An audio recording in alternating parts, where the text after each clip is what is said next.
Kita awali informasi pertama, Saudara Polisi masih mendalami motif penembakan Kasat Reskrim Polres Solok Selatan, AKP Rianto Ulil Ansar. Sementara Kapolda Sumatera Barat menyatakan sebelum ditembak, AKP Rianto gencar melakukan penegakan hukum terhadap tambang ilegal di wilayah Solok Selatan. Kasat Reskrim Polres Solok Selatan, AKP Rianto Ulil Ansar, Jumat dini hari, tewas ditembak Kabak Ops Polres Solok Selatan, AKP Dadang Iskandar.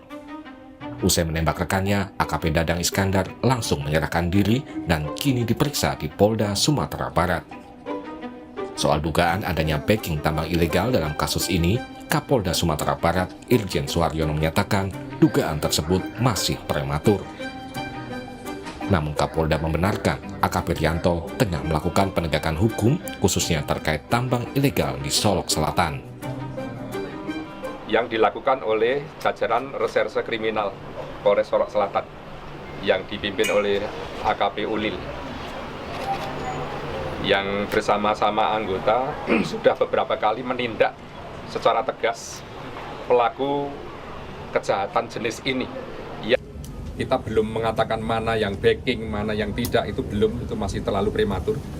Karena ini Kapolri Jenderal Listio Sigit Prabowo meminta motif kasus penembakan anggota Polres Solok Selatan diusut tuntas.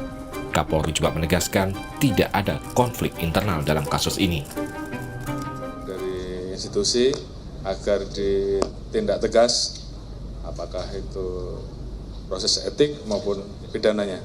Apalagi kalau kemudian motifnya kemudian ternyata dilakukan terhadap hal-hal yang selama ini kita anggap mencederai institusi. Saya minta siapapun, apapun pangkatnya, tindak tegas, nggak usah ragu-ragu.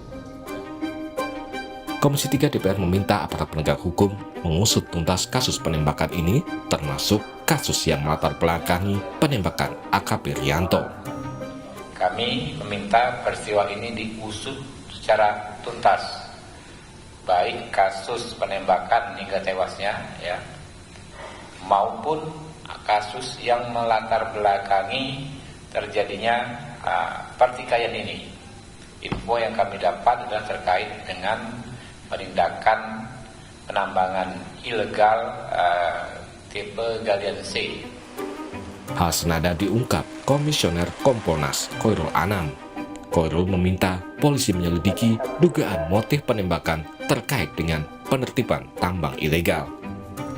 kami berharap ya kepada Polda tidak hanya berhenti di kasus penembakannya, tapi apa dibalik itu semua, termasuk kalau ada aktor-aktor lain ya dibalik peristiwa ini yang terkait galian C tersebut, itu juga harus diusut tuntas gitu.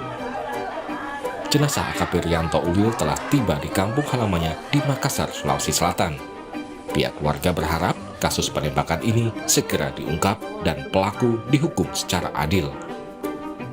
Harapan keluarga yang harus adil dan semoga tidak ada yang beginian.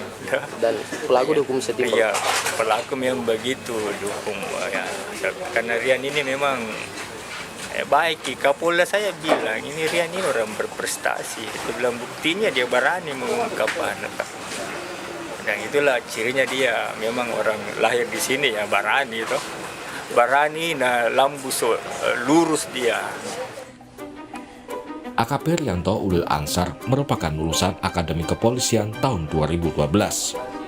AKP Rianto mulai menjabat Kasat Reskrim Polres Solok Selatan sejak 24 November tahun 2023 lalu. Jenazah AKP Rianto akan dikebumikan di Taman Makam Pahlawan, Panekang, Kota Makassar pada hari Minggu. Tim Liputan, Kompas TV. Dan saudara, untuk mengetahui perkembangan kasus polisi tembak polisi, kita telah terhubung dengan jurnalis Kompas TV, Rio Johannes di Padang, Sumatera Barat. Selamat siang Rio, bagaimana pemeriksaan terhadap pelaku penembakan saat ini? Ya, Jihan dan saudara, terkait perkembangan pemeriksaan terhadap tersangka penembakan terhadap AKP Ulil, ini memang sejauh ini masih seperti kemarin hasilnya, belum ada perkembangan, tapi siang ini dijadwalkan Kapolda Sumbar akan mengupdate informasi terkait perkembangan ini. Jawabkan dalam 30 menit ini, Polda Sumbar akan menggelar jumpa pers terkait perkembangan penyelidikan terhadap AKP Dadang yang menjadi tersangka dalam kasus ini. Jumpa pers akan digelar di lobi Mapolda Sumbar dan sudah persiapan sudah dilakukan.